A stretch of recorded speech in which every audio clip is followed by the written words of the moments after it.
Welcome back to Product Critique, your go-to channel for in-depth reviews on the latest and greatest products.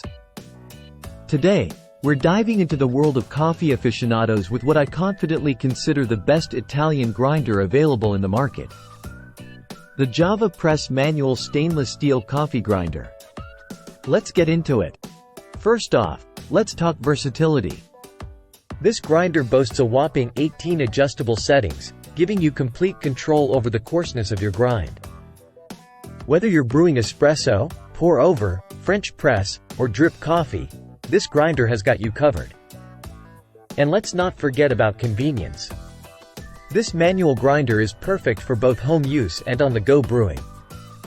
Its compact size and noise-free operation make it ideal for camping trips, travel adventures, or simply enjoying a fresh cup of coffee in the comfort of your own home. Now, let's talk about quality. Crafted with durable stainless steel and featuring a professional-grade ceramic conical burr, this grinder is built to last.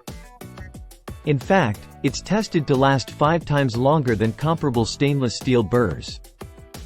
Plus, it's backed by JavaPresse's commitment to quality and reliability.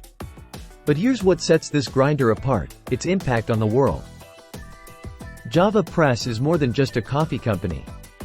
It's a movement dedicated to empowering coffee farmers and their communities. A portion of the profits from every purchase goes towards positively impacting coffee supply chains around the world. So, not only are you treating yourself to the perfect cup of coffee every morning, but you're also making a positive impact on the world. That's a win-win in my book. In conclusion, the JavaPresse manual stainless steel coffee grinder is more than just a kitchen gadget. It's a testament to quality, convenience, and the power of a good cup of coffee. So why settle for anything less? Elevate your coffee game with JavaPresse. Thanks for watching Product Critique. Don't forget to like, subscribe, and hit that bell icon for more reviews on the products you love. Until next time, happy brewing!